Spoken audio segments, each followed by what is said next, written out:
오늘 3.4까지 내용을 할 거고요. 그 3.4에서 제가 어제 말한 문제는 다음 주에 풀어 드릴 거예요. 왜냐면은 제가 일단 그 오늘이나 내일 내로 올려주는 그 영상까지 참고를 하시고 풀어 보신 다음에 그래도 못 풀겠다 싶으면은 일단 제가 한번 어떻게 푸는지 보여드리긴 할 거예요. 근데 그게 좀 내용이 여러분들 수학을 계속 공부한다면은 되게 필요한 내용이고 사실 뭐 현대대수 할 거 아니면 몰라도 되긴 해요. 아니면 대학원 수학과를 갈 생각이 없다면은 사실 몰라도 되는 내용이긴 한데 그래도 어느 정도 현대대수까지 들을 생각이 있다면은 그 내용은 반드시 알아두시는 게 좋아요. 왜냐면 그게 현대대수 첫 시간에 배우는데 그게 좀 많이 힘들거든요. 아무튼 그런 내용들이 있어요. 그래서 그런 내용 관련된 거를 간단하게 소개시켜 드릴 거고, 그 다음에 오늘 처음 할 거는 유클리드 호재법이라고 하는 건데, 이거는 참고로 여러분들이 이미 과제를 하셨어요. 근데 제가 이거를 미리 알려드렸어야 되는데, 솔직히 말할게요. 까먹고 있었어요. 이거를 해야 된다라는 생각은 알고 있었는데, 그게 2.8인가 2.9 내용인지는 모르고 있었어요. 네, 아무튼 그거 관련된 내용이라서 소개시켜 드릴 거고, 네, 이렇게 일단 말을 한번 해볼게요. 여러분들 과제 푸시다 보면은 엄청 숫자가 더러운 문제를 풀어야 될 때가 있어요. 막 이론적인 문제가 아니라 제가 그냥 가져올 게 뭔 문제였냐면은 이 문제 기억나시나요? 그, 이게 시크릿 넘버 찾는 그 문제, 시크릿 넘버였나? 아, 네, 시크릿 셔링 스킴네, 이거. 이거 참고로 사람 손으로 풀려고 낸 문제 아니에요. 저는 엑셀로 풀었습니다. 이거 다 지금 제가 엑셀로, 네, 제가 엑셀로 숫자 다 찾아가지고 집어넣은 거예요. 제가 계산을 한 게 아니라 다 엑셀로 저 수식 만들어가지고 숫자 따다닥 집어넣으면 자동으로 숫자 계산되게 해놓고 만든 건데, 근데 이거를 사람 손으로 풀 수는 있어요. 근데 그것도 한두 번이지 이거를, 네, 세 개 찾아야 되잖아요, 숫자를. 못합니다. 그래서 일단 뭐 할 수는 있다라는 걸 제가 소개를 시켜 드릴 건데, 앞으로도 여러분들 문제 풀다가 안 풀리면은 계산 문제는 엑셀이나 매틀랩이나 파이썬 같은 거 쓰세요. 어, 파이썬이나 매틀랩이 좀 어렵다 싶으면은 엑셀 있죠. 그러니까 구글 스프레드시트 그거 쓰시면 됩니다. 최소한 그거 정도는 여러분들이 어느 정도 쓰는 법을 익혀두는 게 좋을 것 같아요. 네, 아무튼 그렇습니다. 그래서 일단 첫 부분은 이걸로 스타트를 끊을 거고, 뭐 너무 자세히는 안 할 거예요. 그래서 자세한 거 궁금하신 분들은 정수론이라는 수업을 들으시면 됩니다. 이 정수론 내용이에요. 그래서 이제 그냥 간략간략하게 사실 좀 많이 앞에 스킵을 많이 했어요. 그래서 그냥 어느 정도 직관에 호소를 하면서 그러면서 약간의 엄밀함을 보정하는 식으로 진행을 할 거예요. 이제 그 다음에 저번 주에 했던 리니어 오퍼레이터랑 매트리스 왔다 갔다 하는 거는 뭔지는 일단 다들 아시나요? 제가 저번 주에 하려고 했던 게 뭔지는 수업 듣고 나서 좀 이해가 가시던가요? 아니면은 아직도 도대체 그게 뭐 하는 건지 모르겠다 싶으신가요?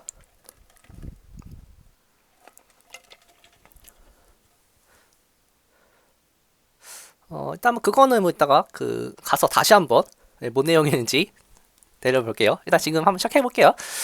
유클리드 호재법이라는 게 쉽게 얘기해서 그 최대 공약수 있죠? 최대 공약수. 최대 공약수를 찾는 알고리즘을 말해요. 잠시만요.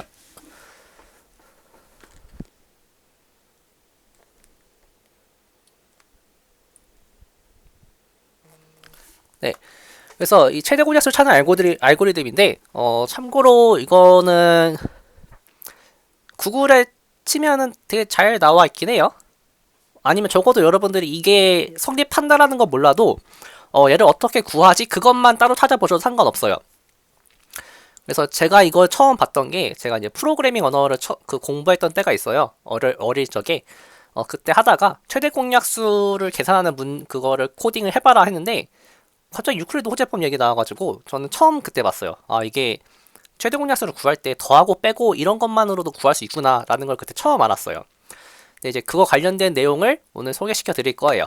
근데 이거를 하기 위해서는 여러분들이 약간의 몇 가지 백그라운드가 필요한데 그 백그라운드를 설명하면서 진행을 해볼게요.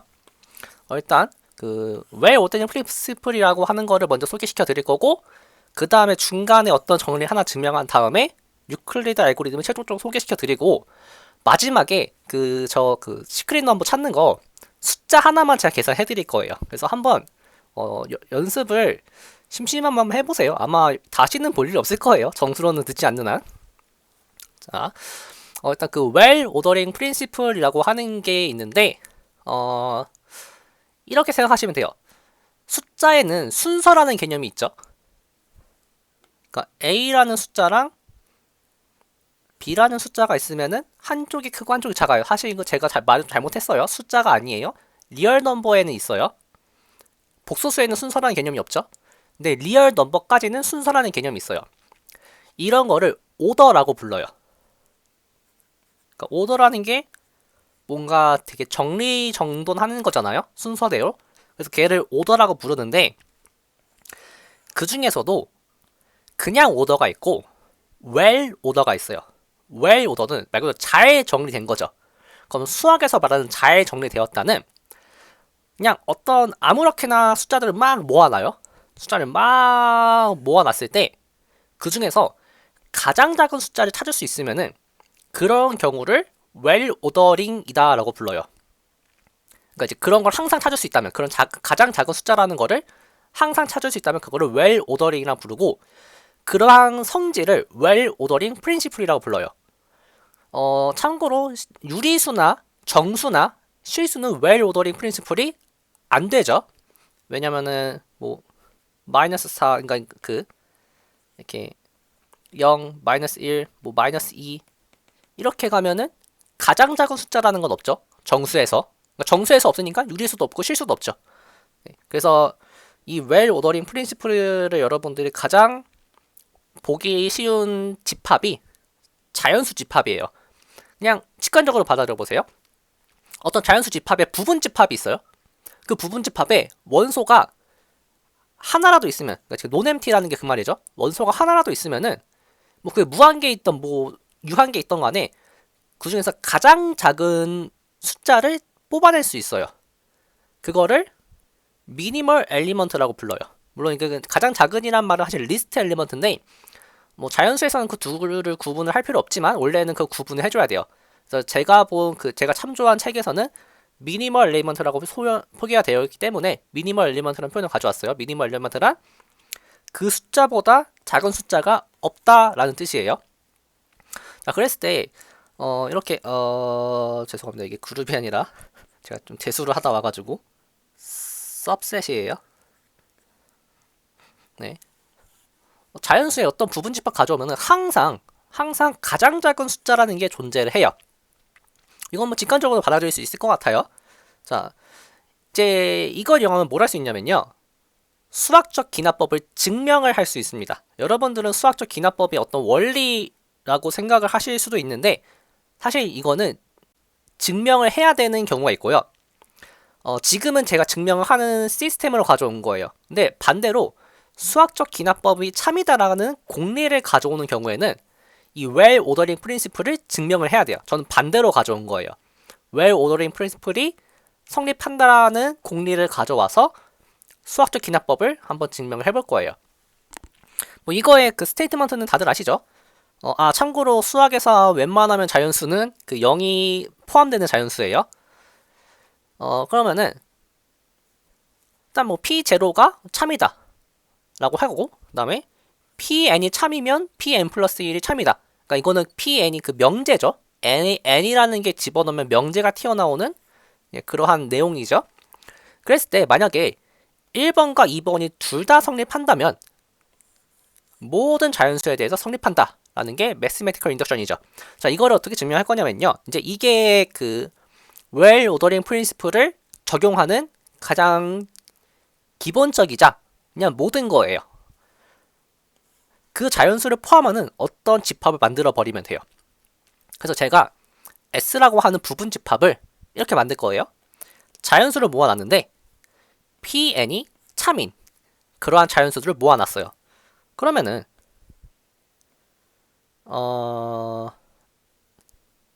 잠시만요.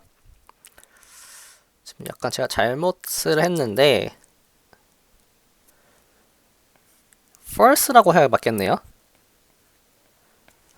false, 그러니까 PN이 거짓인 그러한 어떤 n이 있다라고 해볼게요. 자, 그러면은 저희가 보이고 싶은 거는 want to show s라는 게 공집합인 걸 보이면 돼요. 근데 왜 이걸 보이면 될까요? 잠깐 생각을 해보시면 이 공집합이라고 하는 말은 자연수 중에서 저 PN이라는 거를 거짓으로 만드는 그런 숫자는 없다라는 거죠. 바꿔 말하면은 모든 자연수에 대해서 저게 성립한다는 소리예요. 그래서 이거를 보이면 돼요. 그래서 이거를 보이기 위해서 기납법을 쓸 거고요. 아, 기납법이 맞나요? 아시죠? 귀류법을 쓸 거고요. 귀류법을 어떻게 쓸 거냐면요. suppose not이라고 하면 되겠죠. 그러면은 s는 empty가 아니죠. 그러면은 well ordering principle에 의해서 어떤 미니멀 m이 s에 존재해요. 자, 그럼 이제 이 미니멀 m을 해석을 해볼게요. 이 미니멀 m을 해석하면은 모든 m보다 작은 n에 대해서는 pn이 참이에요. 왜냐면은 s라는 집합은 pn이 false인 그러한 자연수를 모아놨는데 그러한 자연수 중에서 가장 작은 게 m이라면은 m보다 작은 친구들은 true를 해야겠죠? 안 그러면 이거는 모순이에요. 이게 m이 미니멀이라고 하는 거예요. 그러면은 이제 2번을 쓰는 거예요. 사실 이거 약간의 생략이 좀 있긴 한데 뭐 n-1은 n보다 작죠? 그러면은 p n-1은 true예요. 그러면 by 2에 의해서 pm은 true죠. 근데 이게 모순이에요. 어디서 모순이 발생한 거냐면은 공집합이 아니라는 거에서 모순이 발생했죠. 그래서 따라서 s가 공집합이 되고 수학적 기납법이 참이 되는 거예요. 그래서 수학적 기납법을 저는 증명하는 공리를 가져와 봤어요. 자, 그러면은 여기서 약간의 여러분들이 가지고 있던 지식을 정수론적으로 좀 더 엄밀하게 서술을 해볼게요. 이제 디바이저라는 개념이 있죠. 이게 약수라는 개념이 있죠. 약수. 자, d가 n의 약수라고 하는 걸 언제 부르냐면요. n이 뭐 kd, 그러니까 어떤 정수 k가 존재해서 이렇게 만들 수 있으면은 걔를 k라고 불러요. 얘는 사실 저희가 본 적이 있어요. 제가 첫 시간에 필드 하나 gn 필드 만들어 드리면서 이걸 잠깐 소개를 시켜 드린 적이 있어요. 그래서 그거 생각하시면 돼요. 그래서 노테이션을 이렇게 d 바 n으로 쓰고 참고로 디바이저는 양수음수를 따지지 않습니다. 그래서 정수 k를 뽑는 거예요.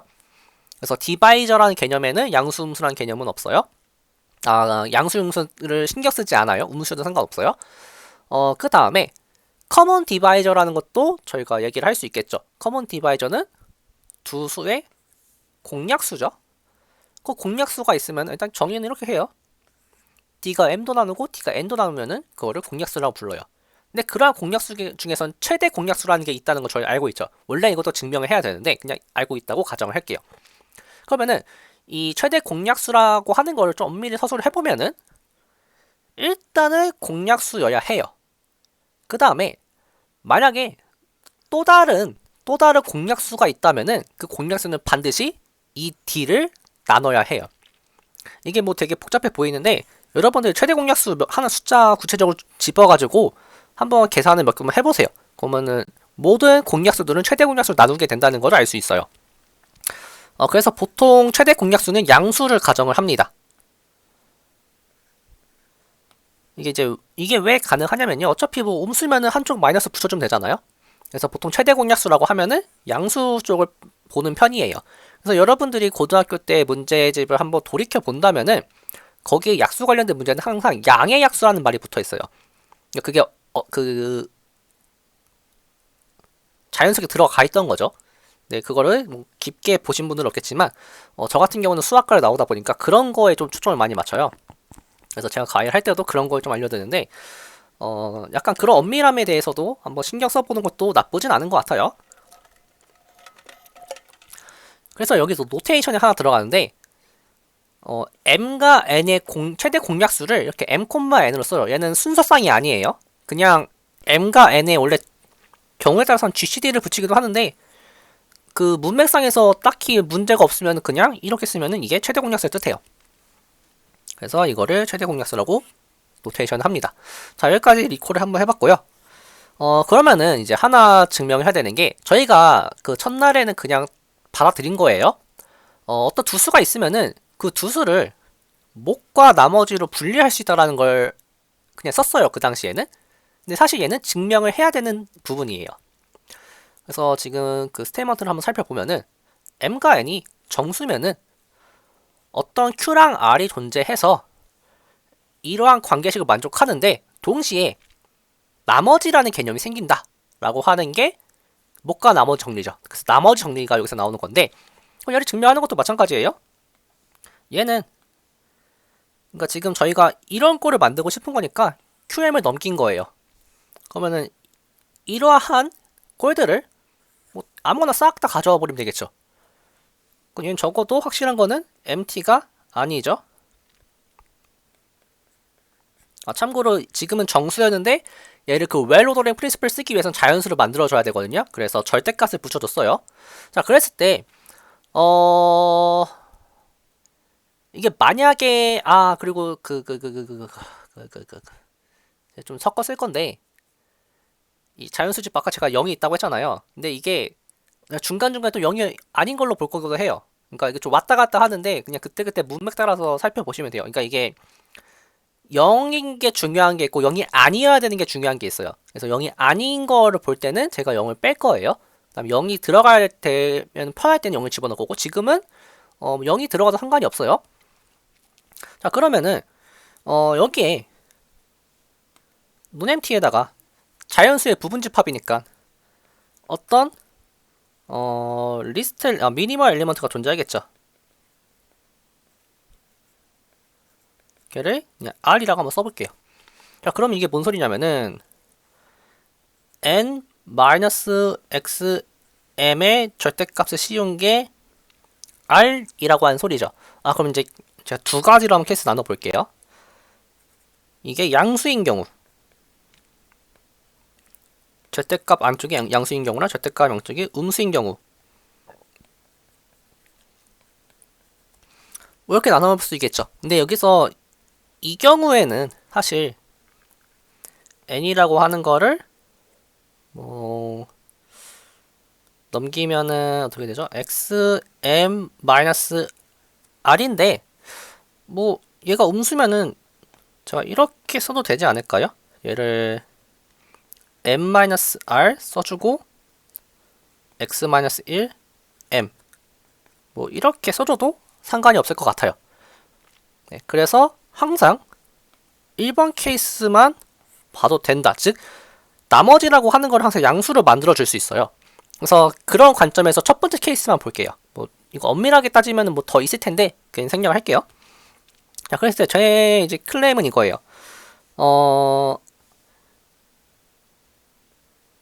R이 현재는 지금 M보다 작다라는 사실을 몰라요. 근데 R이 M보다는 작고 양수인 건 당연하죠. 왜냐면 제가 절대값을 붙여왔기 때문에.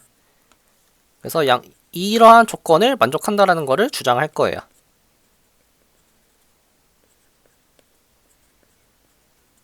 그러면 이제 원리는 똑같아요. 만약에 이게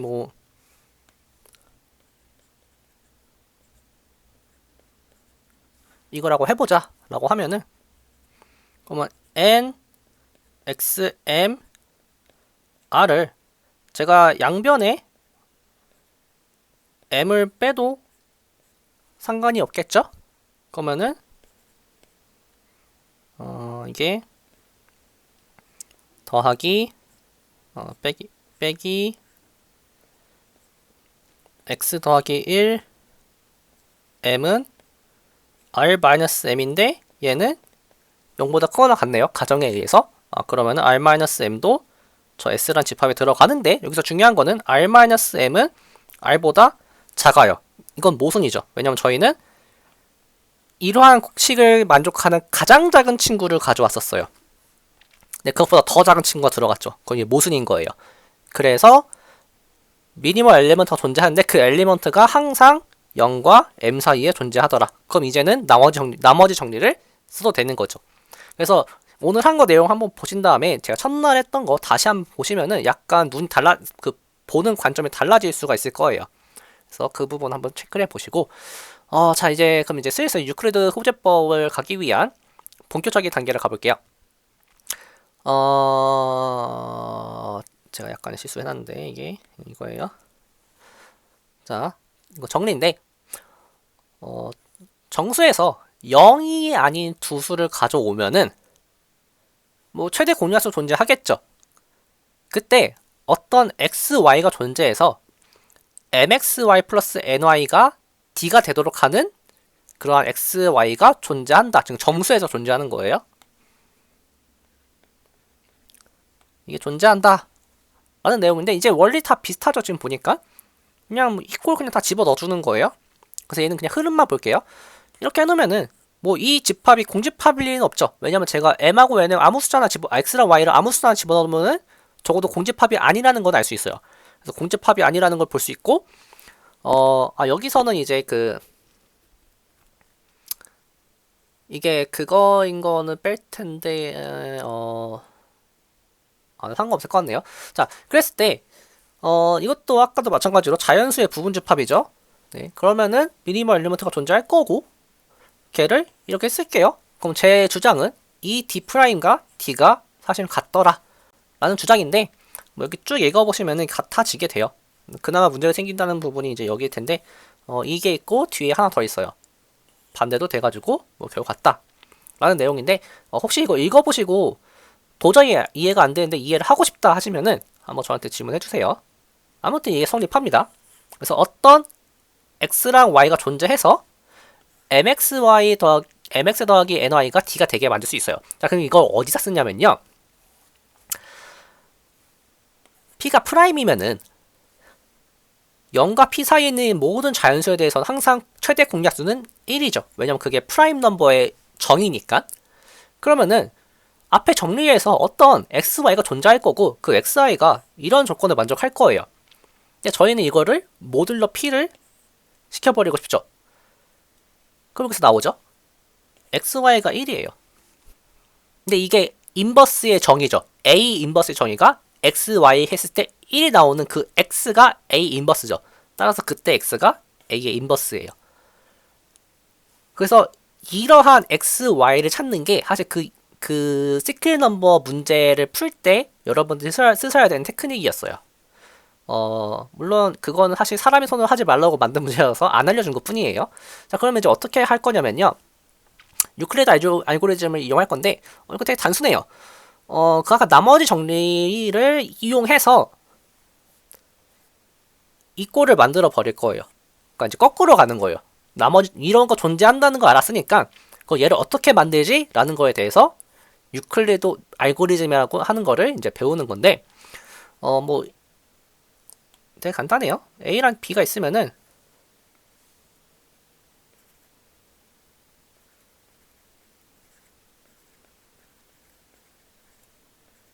이게 항상 이렇게 A가 크다고 가정할 수 있겠죠. 그 다음에 제가 정수라고 했는데 그냥 자연수로 바꿔버릴게요. 뭐 정수나 자연수나 별 차이 없으니까. 그러면 항상 제가 A가 크다고 가정할 수 있겠죠. 그러면 이 상태에서 나머지 정리를 계속 쓰는 거예요. 계속 쓰다 보면은 언젠가는 멈춰야 해요. 이게 안 멈춘다는 말은 그 웰 오더링 프린시플 적용시켜 보면은 그게 부정이 돼요. 그래서 무조건 멈추게 되어 있어요. 근데 멈춘다는 소리가 뭐냐면은 나머지가 없다는 소리예요. 그러면은 이러한 관계식을 만족하게 되거든요. 그럼 이제 어떻게 하면 되냐면요, 이게 결국 그 공약수가 돼요. 이 마지막에 나오는 이 나머지가 최대 공약수가 돼요. 그래서 그러니까 얘를 넘기고, 그러면 이제 n-2가 있죠? 그 n-2는 여기 또 있었을 거예요. 그걸 다시 집어넣고, 여기 n-1이죠? 여기 n-1 원래 여기 있었을 거예요. 나머지 쪽에. 얘에 대해서 다시 얘를 넘긴 거를 대입하고, 또 대입하고, 또 대입하고. 그럼 마지막에 이게 이렇게 되고 이렇게 될 거예요. 그러면은 이제 R1도 밑에 시계에서 다 완성이 될 거고 이제 R0만 없애면 돼요. 그 R0는 얘를 이용해서 없애면 돼요. 이제 뭔 말인지 모를 텐데 제가 예시를 바로 들어드릴게요. 그래서 이런 뭐 원리를 계속 반복하다 보면 이렇게 나온다라는 건데 저희 이거를 할 거예요.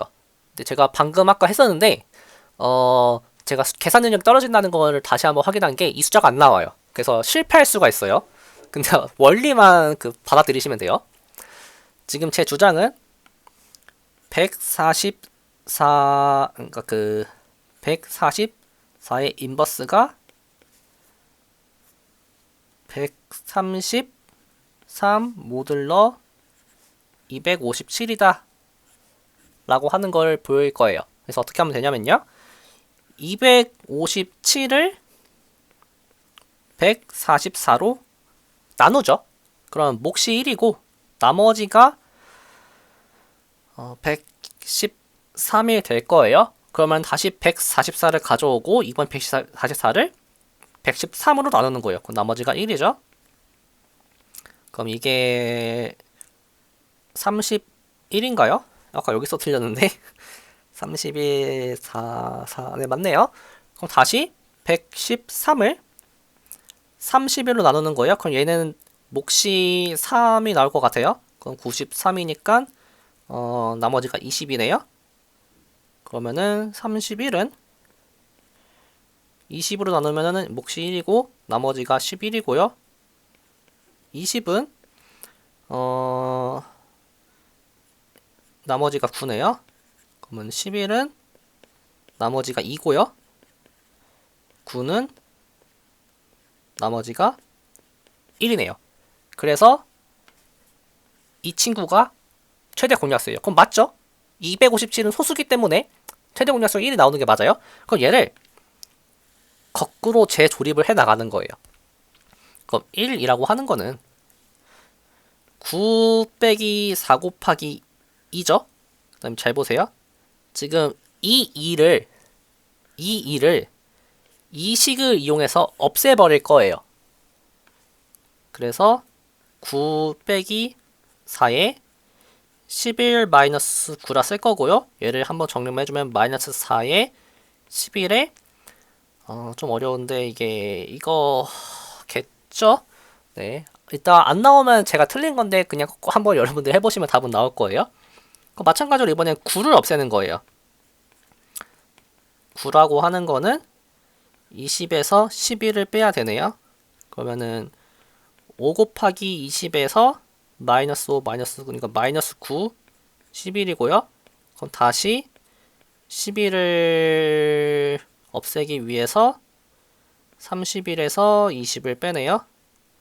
그러면은 마이너스 9, 31에서 플러스 9니까 플러스 14, 20이고요. 그럼 다시 얘를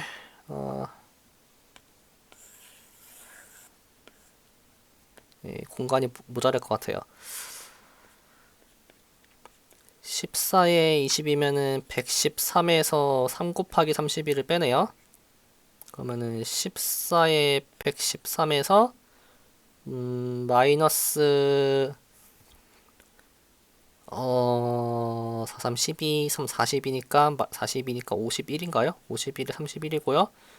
그러면은 14에 113에서 마이너스 51에 144에서 113을 빼주면 이게 마이너스 51에 144에서 더하기 50이니까 더하기 65네요. 113이고 그럼 마지막으로 51에 144 더하기 65에 257에서 144를 빼면 이제는 이건 여러분들 한번 해보세요. 이거 계산하면은 뭐 마이너스 얼마 나오는데 거기다 257 더하면은 133이 나올 거예요. 네, 이렇게 하면 되는 거였어요. 그러니까 지금 보면 알겠지만 인간의 손으로 하라는 문제가 아니었죠. 그래서 혹시 하다가 이거 도저히 인간의 손으로 하는 그런 문제가 아닌 것 같다 싶으면은 엑셀을 돌리세요. 그러면은 됩니다. 네, 혹시 여기까지 질문 있으신가요?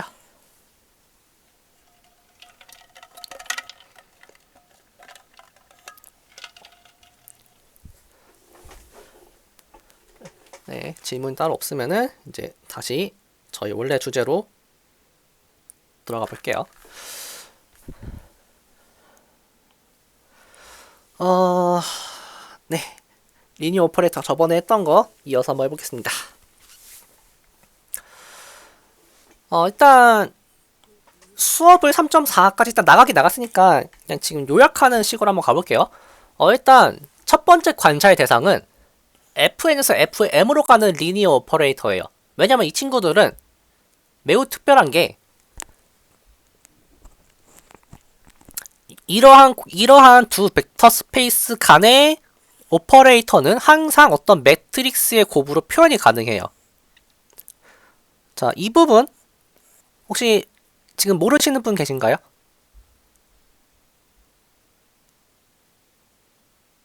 네, 다들 알고 계신 걸로 생각할게요. 혹시라도 모르신다면 나중에라도 저는 꼭 알려주셔야 돼요. 이거는 모르면 안 되는 부분이기 때문에. 그래서 일단 가장 기본적으로 FN과 FN, 그러니까 필드의 칼테시안 곱의 형태에서 간의 그 벡터 스페이스 간의 오퍼레이터는 항상 매트릭스의 곱으로 표현이 가능하더라가 첫 번째 스타트 지점이에요. 근데 그럼 이제 이런 질문할 수 있죠. A라는 그 매트리스가 도대체 뭔가 하면은 i번째 컬럼을, 그러니까 매트리스는 항상 컬럼 벡터로 쪼갤 수 있잖아요. 그래서 i번째 컬럼이 스탠다드 베이시스에 i번째 스탠다드 베이시스 엘리먼트를 집어넣은 그 값을 컬럼 벡터로 갖는 매트리스로 잡아버리면 되더라 라는 게 여러분이 처음 배웠던 내용들이에요. 그래서 지금 이거 제가 연습 문제 하나 가져왔는데, 뭐 1번은 여러분들이 보이실 수 있으니까 2번만 보면 이거를 어떻게 찾느냐? 그럼 이렇게 하면 돼요.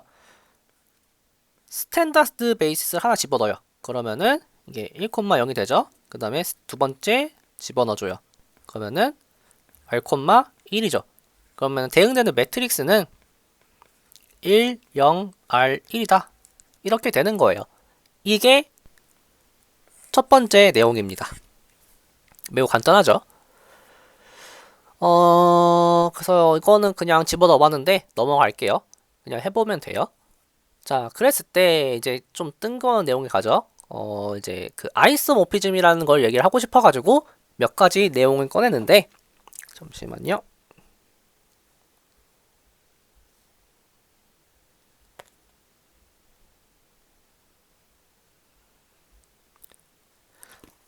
네.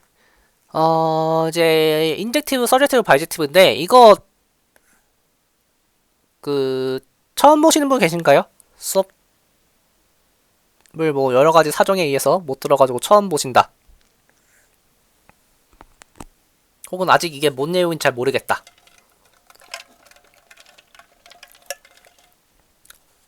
네, 다들 잘 알고 계신 것 같아요. 그래서 이제 전 앞으로 인젝티브, 서젝티브, 바이젝티브라는 표현을 그냥 쓸 거예요, 계속. 물론 이 동의어가 뭐 원투원, 온투라는 말이 있는데, 개인적으로 원투, 온투보다는 그 둘은 발음이 비슷해가지고 제 발음이 안 좋아서 그냥 인젝티브, 서젝티브라고 쓸 거예요. 그 다음에 여러분들이 앞으로 인젝티브임을 보이거나 인젝티브임을 쓸 때는 항상 이 정의대로 가셔야 돼요. 다른 정의대로 가시면 안 돼요. 마찬가지예요. 서젝티브도 이 정의대로 가시는 거예요. 그래서 제 개인적으로 수학을 가장 처음에 여러분들이 배워야 되는 그것 중에 하나가 뭐라고 생각하냐면요. 정의대로 따라가는 거를 연습을 해야 된다고 생각을 해요. 보통 보면은 정의를 따라가는 거를 연습 잘 안 하세요. 그래서 쉬운 문제, 간단한 문제는 어쩌저쩌지 푸시는데 조금만 어려워지면은 뭐를 해야 될지 잘 모르시는데, 보통 그 어려운 문제들도 잘 보면은 데피니션이 처음 스타트예요. 그 다음은 잘 모르겠죠. 근데 적어도 스타트 지점은 항상 데피니션에서 출발하는 건데 그 부분이 좀 안 되는 부분들이 좀 계세요. 그러면은 데피니션대로 그 따라가는 연습을 좀 해보시는 게 좋아요. 그래서 정리가 이거죠. 이거 뭐 당연한 말 아니냐라고 생각할 수 있는데 원래 이건 증명을 해야 되는 내용이에요. 책에 증명 나와 있긴 한데 그냥 간단하게 볼게요. 참고로 여기는 이 정리를 외우는 게 중요한 게 아니라 이 정리를 증명할 때 쓰이는 그 사고 방식이 되게 중요해요. 바이젝티브인 거랑 이거인 게 동치래요. 그래서 저는 이쪽에서 이쪽으로 가는 것만 보여드릴 거예요. 왜냐면 이게 좀 더 중요하거든요. 왜냐면 저희는 바이젝트임이 보이는 게 중요한 거지 바이젝트의 성질을 이용하는 건 사실 그렇게까지 뭐 중요하네요. 생각해 보니까 보이는 게 더 중요하죠. 왜냐면 모르는 걸 찾는 거니까. 그래서 얘를 어떻게 보일 거냐면요. 바이젝티브의 조건은 두 가지죠. 인젝티브랑 서젝티브 두 개를 보이면 돼요. 자, 그럼 인젝티브 한번 보일게요. fx랑 fy가 같았어요. 자, 그러면은 저희는 뭘 할 수 있냐면요. 얘를 쓸 수 있겠네요. 왼쪽에 전부 g를 합성시켜도 되겠죠. 그러면은 g fx랑 g fy가 같아져요. 근데 이게 x고요. 이게 y예요. 그러면은 인젝티브 보인 거죠. 왜냐면 이거일 때 이거라고 보이는 게 인젝티브였으니까 인젝티브는 해결됐어요. 서젝티브인 거 볼게요. 서젝티브는 이렇게 해야 되죠. 제가 y를 코도메인에서 뽑아와요. 그러면은 얘를 써야겠죠? 사실 y라고 하는 거는 f, g, y의 이거네요. 그러면은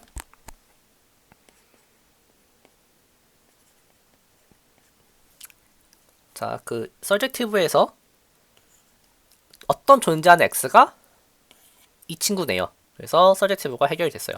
자, 그럼 여러분들이 앞으로 바이젝트임을 보여라 라고 하면은 항상 인젝티브, 서젝티브 두 개를 따로따로 보여주셔야 되는 거예요. 그 다음에 그걸 보인 테크닉은 일단 써놓고 얘를 어떻게든 만들어내시면 돼요. 일단 뽑아놓고 어떻게든 찾으시면 돼요. 근데 이 두 가지를 뭐 좀 더 자세히 보긴 할 거예요. 그래서 연습 문제를 바로 가져오는데 3.3.4예요. 이거는 뭐 여러분 당연하게 알고 있는 내용인데 약간의 그 논리 구조 때문에 가져왔어요. 자, F라는 게 있고 G라는 게 있는데 각각이 바이젝트브면은 그럼 사실 이 친구도 바이젝트이고 그거의 역함수는 되게 구체적인 식이 나오죠. F 인버스 G 인버스더라 라고 하는 건데 지금 생각해보니까 그냥 뭐 넘어가 될 것 같아요. 이거 했던 거 그대로 똑같이 따라 하시면 돼요. 그래서 뭐 이렇게 하면 되겠죠. G 합성 F가 X이고 G 합성 F가 Y이면은 그래서 이제 제가 말로 집어넣을게요. 말로만 G가 바이젝트브니까 FX랑 FY가 같죠. 여러분들이 하실 때는 이거 다 서술을 해주셔야 돼요. 그 다음에 다시 한번 F가 바이젝티브니까 X랑 Y가 같죠. 그래서 이 친구가 바이젝티브, 그 인젝티브네요. 그러면은 다시 G라고 하는 거를 Z에서 뽑아왔어요.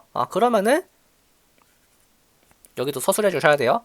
G가 바이젝티브니까 서젝티브죠. 그러면은 exist y 해서 gy가 z가 될 거예요.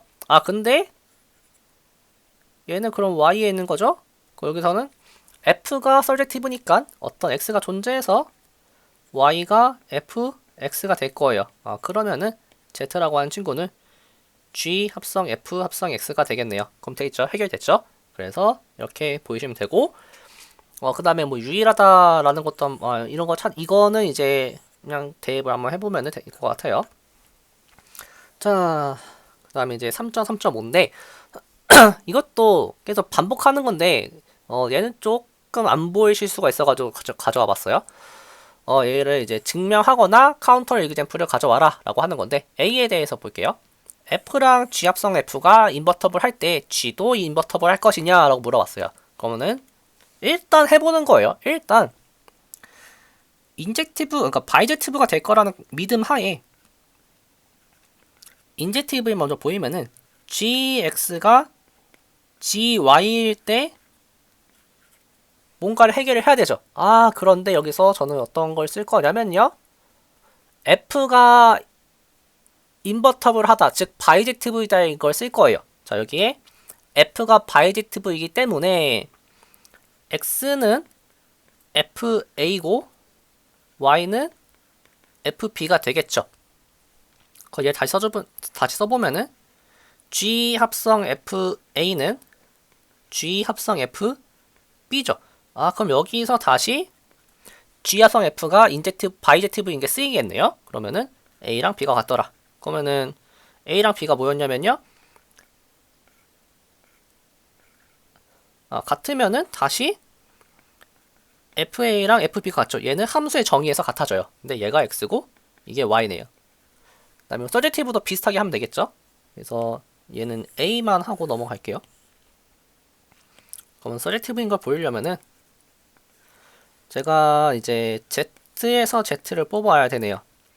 그 다음에 G의 원소를 대응시키기 위해서 가장 먼저 이 친구가 서제티브인 걸 쓸게요. 그러면은 exist x such that G 합성 fx가 z가 된다. 그런데 그럼 됐죠? 이 친구를 제가 y로 잡으면 되겠네요.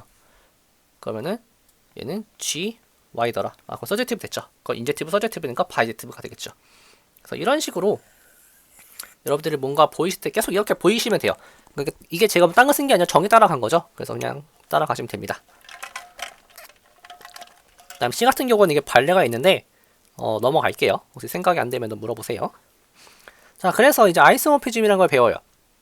아이소모피즘의 정의가 L이 바이젝티브, 그러니까 L이 리니어 맵인데 바이젝티브 하면 아이소모피즘이라고 부르자라고 되어 있는데 사실 여러분 체크하셔야 되는 게 L 인버스가 리니어하다라는 거 보이셔야 돼요. 왜냐면 저희가 다룰 함수들은 이제부터는 전부 다 벡터 스페이스 간의 모피즘이죠. 따라서 리니어 맵이어야 해요. 그래서 L의 인버스가 리니어인지 체크해 주셔야 되는데 해보면 체크가 됩니다. 그래서 L 인버스도 리니어 맵이에요. 그래서 이름을 아이소모피즘이라고 따로 지어준 거예요. 왜냐면 특별한 친구이기 때문에. 자, 그리고 이제 두 스페이스가 아이소모픽하다라고 하는 거는 이러한 아이소모피즘이 하나라도 있으면 돼요. 하나라도 있으면은 그 두 스페이스는 아이소모픽하다라고 볼 거예요. 자, 그럼 이제 이 아이소모피즘이 되게 중요한 역할을 하죠. 다음 이거는 그냥 보면은 되게 당연한 것 같아 보이는데 x랑 y가 아이소모피즘이고 y랑 z가 아이소모피즘이면은 x랑 z도 아이소모피즘이다. 그럼 이건 뭘 보여야 되냐면은 x에서 z로 가는 아이소모피즘을 하나 찾아주셔야 돼요. 근데 걔를 어떻게 찾으시면 되냐면은 이거랑 이거의 각각의 아이소모피즘이 존재하죠. 걔네 좀 합성시키면 돼요. 합성시킨 다음에 걔가 다시 아이소모피즘 된다를 보이시면 되는 거예요. 네, 그래서 이렇게 되는 거고 이게 되게 중요한 내용이죠. 디멘션이 같으면은 그냥 무조건 아이소모픽 하더라. 이거를 제가 저번 주에 제가 한번 보여드렸었기 때문에 이거 증명하는 건 넘어갈게요. 근데 여러분들 결과는 반드시 외워놓으셔야 돼요. 디멘션이 같으면 그냥 무조건 같아요. 자, 그랬을 때 이제부터가 핵심인데 앞으로 모든 리니어 맵을 매트릭스로 관찰을 하고 싶어요. 왜냐면은 모든 리니어 맵을 관찰하는 건 힘들어요. 하지만 매트릭스만 관찰하는 거는 좀 쉽거든요. 그래서 모든 리니어 맵을 매트릭스로서 관찰을 하고 싶은데 문제가 있어요. 임의의 벡터 스페이스를 FN으로 연결시킬 방법이 없어요. 그러니까 유일하게 연결시킬 방법이 없어요. X랑 FN을. 근데 그 유일성을 하나 집어넣어줄 수 있죠. 그게 뭐냐면은 베이시스를 집어넣어주면 돼요. 베이시스가 정해지면 그러면 유일하게 결정이 됩니다. 그래서 제가 카이를 x부터 xn까지 베이시스를 잡았을 때 그냥 i번째 베이시스를 스탠다드 베이시스를 집어넣으면 되죠. 그래서 이렇게 만든 맵이 리니어할 뿐만 아니라 아이소모피즘이 돼요. 자, 근데 중요한 거 다시 한번 가져드릴게요. 교수님께서도 강조를 많이 했겠지만 베이시스가 달라지면은 이 맵이 달라져요. 그러니까 이게 베이시스에 의존을 해요. 그래서 베이시스가 달라지면 어떻게 될 것인가를 나중에 살펴볼 거예요. 아마 챕터 4인가 그럴 텐데 그 부분에서 이제 중요하게 살펴볼 거고 저희는 당장은 그냥 이게 베이스가 하나 고정되어 있을 때 어떨 것이냐를 볼 건데 여기서 이제 노테이션이 하나 나오죠. 이렇게 이 x라고 하는 거를 이렇게 브라켓 노테이션을 쓰자라고 해요. 이거는 정의예요, 정의. 그래서 이게 일종의 이 자체가 함수가 되는 거예요. 그러니까 여기에 x가 들어가는 거죠. 그래서 함수로서 보고 이거의 엘리먼트는 그 각각의 베이시스 원소에 붙는 스칼라들을 그냥 차례대로 가져온 거를 컴포넌트로 갖는 그러한 방식으로 보자라는 게 내용이고요. 그래서 이제 이러한 다이어그램이 나오죠. 저희가 아까도 처음 얘기했지만 x에서 y로 가는 리니어 맵을 매트릭스로 표현을 하고 싶은 거예요. 근데 이때 베이시스에 의존을 하죠. 그래서 이 모든 정보를 다 집어넣어서 A라는 매트릭스를 이렇게 표기를 하자라고 한 거예요. 그리고 얘를 분석을 해보니까 맵으로서는 이렇게 생겼다. 인데 얘는 모르셔도 됩니다. 이렇게만 알아두세요. 리니어 오퍼레이터는 베이시스가 정해지면 어떤 유일한 매트릭스에 대응이 된다 라고 생각하시면 돼요. 그래서 여기까지 내용에서 혹시 잘 이해가 안 됐던 부분 있나요?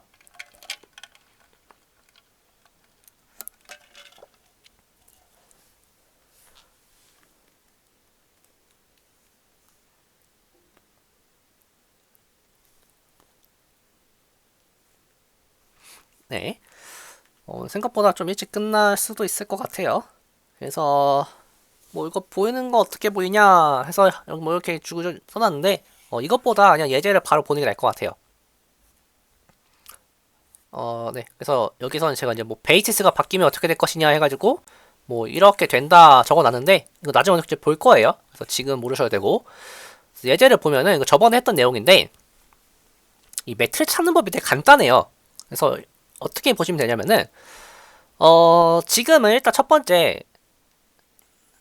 스탠다드 베이시스에서 스탠다드 베이시스로 가는 그러한 리니어 오퍼레이터로서 매트릭스는 무엇이냐라고 물어봤어요. 그러면은 일단 베이시스를 보내보는 거예요. 그럼 어떤 벡터에 대응이 되겠죠. 그러면은 그 벡터를 여기에서의 베이시스로 다시 서술을 해주시는 거예요. 그러면은 뭐 2번의 네모, 2번의 세모, 2투의 세모라고 하는 두 스칼라가 나오겠죠. 그 두 스칼라를 벡터 폼으로 쓰면 이렇게 나오겠죠. 그 얘를 그냥 갖다 쓰시면 돼요. 네. 그럼 나오는 게 얘는 그냥 A가 나와요. 그럼 마찬가지로 한 번 더 연습해보면은 자 이번에는 X에서 X로 가져요. X가 이거예요. 그러면은 일단 베이시스를 집어 넣어보는 거예요. 넣어보면은 이게 원래 맵이 이 1111이에요. 그래서 계산해보면은 2,2가 나와요. 근데 2,2는 이거의 베이시스로 표현을 한 게 아니죠. 그래서 다시 서술을 해주는 거예요. 그래서 서술을 해주면은 2, 0이 돼요. 아, 그러면은 2, 0인 거예요. 마찬가지로 11을 집어넣으면은 3, 3이 나와요. 아, 그러면은 얘는 3, 0이 되겠죠. 그러면은 3, 0이 되는 거예요. 그러면은 L이라고 하는 리니어 오퍼레이터는 베이시스를 X랑 X로 잡으면 제가 뭐 X, 카이 섞어 쓸 건데 X랑 X를 X에서 X로 가는 맵으로서 보면은 매트리스는 2300이에요. 근데 스탠다드 베이시스에서 스탠다드 베이시스로 가는 맵으로 보면은 A죠. 그러니까 1111이죠. 그러니까 이게 여기서 말하고자 싶은 거는 베이시스가 바뀌면 매트릭스도 바뀐다. 이거를 시키고 싶은 거예요. 여기서 지금 하고 있는 연습 문제들이. 여기에 대해서 혹시 질문 있으신가요? 여기까지.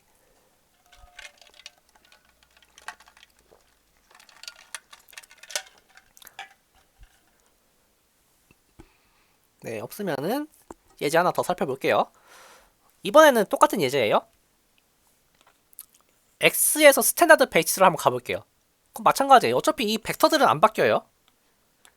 얘네들 대응시키는 게 바뀌는 건 아니에요. 근데 얘네들을 다시 재서술을 해주셔야 돼요. 그래서 서술을 해주면은 2,2고 3,3이 나오네요. 그러면은 2, 2, 3, 3이 된다. 이렇게 되는 거예요. 그럼 마찬가지로 얘는 1, 0에 1, 0이네요. 그러면은 1, 0에 1, 0이 되네요. 그럼 여러분들 앞으로 베이시스 막 바뀐 거 물어봐도 항상 구할 수 있겠죠? 일단 도메인에 해당하는 베이시스 원소를 다 가져와요. 그래서 다 보내봐요. 어떤 벡터들이 나오겠죠? 그 벡터들을 코도메인의 베이시스로 다시 써주는 거예요. 그럼 앞에 스칼라들이 막 나올 거예요. 그럼 그 스칼라들을 차례대로 적어주시면 되는 거예요. 이게 되게 간단하죠? 그래서 이번에는 3x3로 한번 가볼게요. 자, 여기서는 i라고 하는 오퍼레이터는 x를 집어넣으면 x가 나오는, 그러니까 바뀌지 않는 거예요. 바뀌지 않는 그 오퍼레이터는 리니어한 건 당연하죠. 근데 여기서 중요한 거는 얘네들에 대한 매트리스를 찾아봐라 하는 건데, 지금 제가 이제 여기서부터 노테이션을 날렸었어요. 귀찮아가지고. 그래서 저희는 어차피 스칼라만 보면 되기 때문에 스칼라만 가져온 거예요. 그래서 보면은 뭐 1, 1, 그러니까 지금 이제 저는 x에서 스탠다드로 가는 걸 보고 싶은 거예요. 그럼 x는 이렇게 생겼고요. 스탠다드는 이렇게 생겼어요. 그래서 첫 번째 거를 집어넣으니까 이게 1, 1, 1이네요. 그러면은 1, 1, 1 써주시면 돼요. 그 다음에 0, 1, 1이니까 0, 1, 1이죠. 그래서 0, 1, 1 써주시면 되고 0, 0, 1 써주시면 돼요. 그러니까 아이덴티티 맵인데, 자기 자신을 보내는 맵인데 매트릭스는 아이덴티티 매트릭스가 아닐 수가 있죠. 왜냐하면 베이시스에 의존을 하니까. 그런 예시를 계속 보여드리는 거예요. 그 다음에 이번에는 S에서 X로 가보세요. S에서 X로 가면은 베이시스는 이런 친구들이죠. 그럼 보내보면은 이게 여러분들 계산을 해보면은 1, 1, 0, 0, 1, 1, 0, 0, 1이 나와요. 그래서 얘를 다 써주면은 1, 1, 0, 0, 1, 1, 0, 0, 1이 나오게 됩니다. 그래서 그냥 계속 이런 식으로 다 찾아주시면 되는 거예요. 그래서 이거 한번 연습해 보실 때 안 되시면은 저처럼 한번 해보세요. 그냥 이런 친구들을 다 적어놓고 다 보낸 다음에 얘네들로 다시 표현을 해보자. 그 다음에 나오는 스칼라들을 다 차례대로 써주면 된다 라는 식으로 가시면 됩니다. 자, 그 다음에 이거는 그냥 있어서 가져온 건데, 여러분들이 성형대수 2를 들으시면 이 내용을 뭐 자연스럽게 그때쯤엔 받아들이실 텐데, 매트릭스도 그 자체로 그 벡터 스페이스로 볼 수 있어요. 그래서 그냥 A1 모드 이렇게 나와 있으면은 뭐 이렇게, 그 다음에 두 번째 거 그 다음에 이어 붙이고, 그 다음 것도 이어 붙이고, 마지막 거 갖다 붙이고, 뭐 이렇게 하셔도 되고, 이렇게 가져오셔도 돼요. 뭐 이렇게 이런 식으로 뭐 그건 규칙은 여러분들 마음대로 하시면 돼요. 그 다음에 저는 이제 이거에 관련된 식을 뭐 이렇게 나오더라 라고만 적어봤어요. 그래서 f n by n, 그러니까 매트릭스 스페이스는 사실 그 자체로 벡터 스페이스가 된다 라는 거예요. 그 다음에 잠시만요. 내용이 좀 많네요. 네. 3.3의 20번인데 문제 한번 읽어볼게요. x란 u가 finite dimensional vector space over f인데 x의 베이시스가 있고 u의 베이시스가 있어요. 이때 네, 이거네요. 리니어 오퍼레이터에 대응되는 매트릭스가 존재하고 유일하다를 보이는 거예요. 그 여러분들은 이거 책에는 그 exist and unique 이렇게 써 있어요. 근데 이제 여러분들 보이셔야 되는 거는 존재하는 거 보이고 유일하다 보이는 거 두 가지 다 보이셔야 돼요. 그러니까 여러분이 존재하는 것만 보였다 그럼 안 돼요. 그 다음에 무조건 이거지 라고 생각하시고 유일해 라고 보이셔도 안 돼요. 둘 다 보이셔야 돼요. 왜냐면 앞에서 사실 이거에 대해서는 살펴보지 않았어요. 그래서 뭐 하는 방법은 다 이미 배웠기 때문에 그냥 쭉 저거 하나 만들어 봐서 존재하더라 보이시면 되고요. 여기서 중요한 거는 여러분들이 만드는 맵은 이 맵은 이 맵이 뭐냐. 네, 매트리스가 있을 때 리니어 오퍼레이터 찾는 거죠. 네, 그래서 여러분들이 만든 이 맵이 리니어 하나라는 걸 보이셔야 돼요.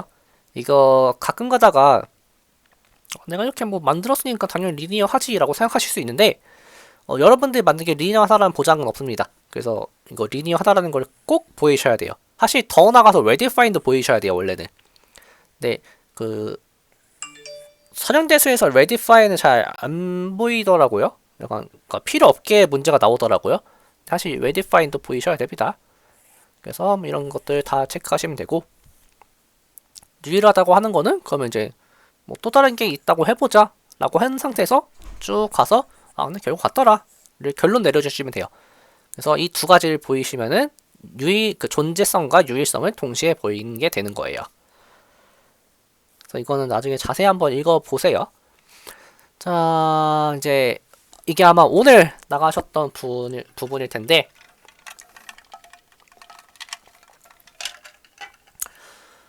이건 대수 구조의 특징이에요. 이게 다른 구조에서는 이렇게까지 어떤 성질들이 안 나오는데 대수 구조는 되게 재밌는 게 맵에서 맵 자체에서 어떤 그 대수 구조가 다시 튀어나와요.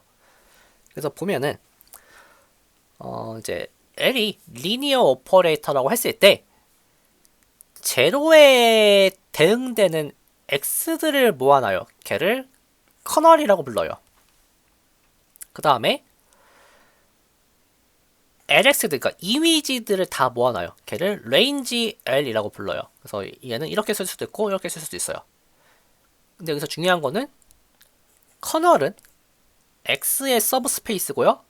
range는 u의 서브스페이스예요. 이거 뭐 보이시는 거는 여러분들이 서브스페이스 정의대로 따라가시면 되니까 보이시면 되고 혹시 이 커널과 레인지라는 거에 대해서 아직 좀 익숙하지 않으신 분 계신가요? 아, 뭐 오늘 배워가지고 뭐 익숙하지 했을 리가 없긴 할 텐데 딱 봤을 때 도대체 뭔 내용인지 모르겠다 하시는 분 계신가요?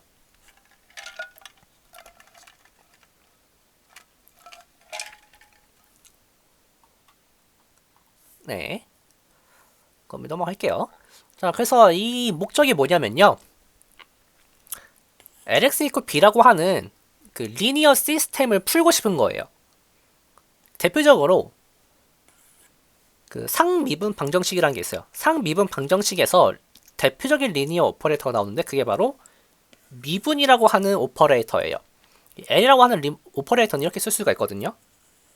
그러니까 이제 뭐 U, V, W, F는 컨티뉴스 펑션이고요.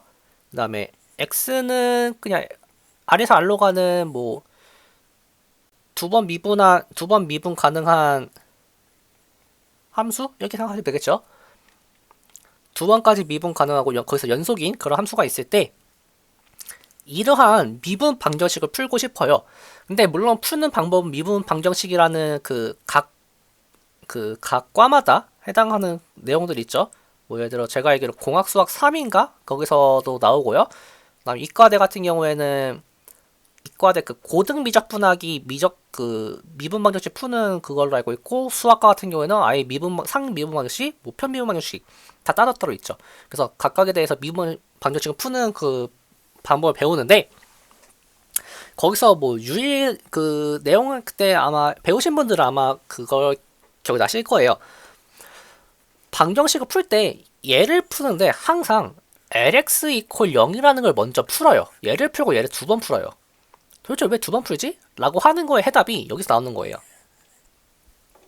이거를 풀다 보면은 문제를 두 번 풀 수밖에 없다라는 거를 알게 돼요. 그래서 이런 것들 예시가 있다라는 거고 여러분들한테 이거를 물어보진 않습니다. 선형대수에서. 근데 뭐 그와 관련된 내용이다 라고 생각하시면 돼요. 그래서 이 부분이 제가 보니까 아까 그 여러분들 진도 안 나가신 분이에요. 그래서 조금만 얘기를 해볼게요. 약간의 정의이자 그건데, L이 리니어 오퍼레이터라고 하고, U가 어떤 이 친구의 어떤 벡터인데, X 햇이 LX equal U의 해다 이면 이러한 조건을 만족하면은 X 햇뿐만 아니라 커널의 원소를 아무거나 가져와서 더해진 친구도 여전히 해가 된다. 그래서 앞으로 이런 친구를 제너럴 솔루션이다 라고 부를 거예요. 그 다음에 만약에 x1, x2 즉 이거에 두 개의 솔루션이 있다라고 하면은 두 개의 솔루션의 관계가 뭐냐면요, 뺀 게 커널에 들어간다라는 거예요. 이 부분에 대해서 뭐 잘 모르겠다 하는 부분 있나요?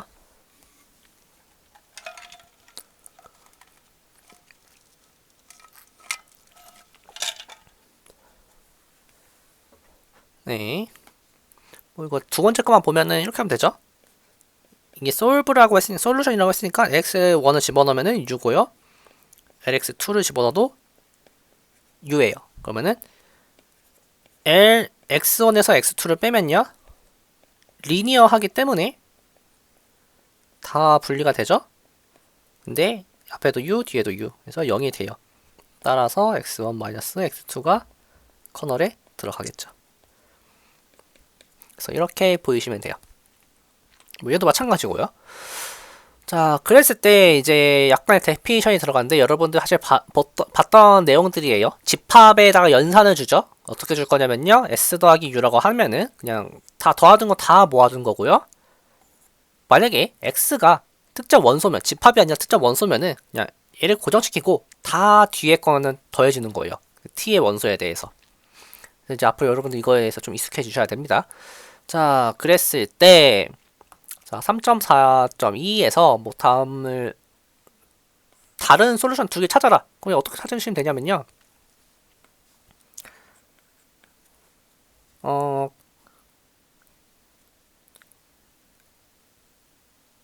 LX1에서 X2를 빼면 얘는 제로가 되죠. 왜냐면 이거 커널에 들어간다고 했으니까. 그러면은 얘를 이용해서 x1-x2를 한번 잘 구해 볼게요. 그러면은 t제곱 2t에서 t제곱 플러스 1 2t니까 마이너스 2의 t네요. 자, 그 다음에 커널은 벡터 스페이스라고 했어요.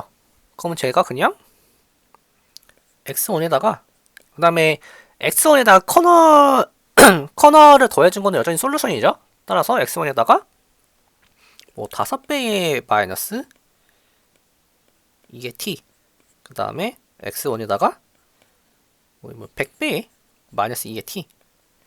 그러면은 두 개 더 찾은 거예요. 그냥 이렇게 하면 돼요. 그래서 이런 거가 있다라는 거. 그래서 앞에 있는 거 다 쓰는 거예요. 그 다음에 이번에는 네, b랑 c가 u의 벡터인데 y라는 게 이거의 솔루션이면서 동시에 이거의 솔루션이래요. 그랬을 때 뭐 다음을 한번 풀어봐라 라고 하는 건데, 네, 그러면은 제가 이걸 좀 잠시만요. 제가 이거 잘못 가져온 것 같은데,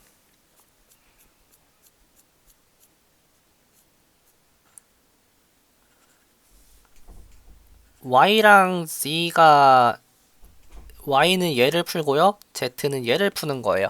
네.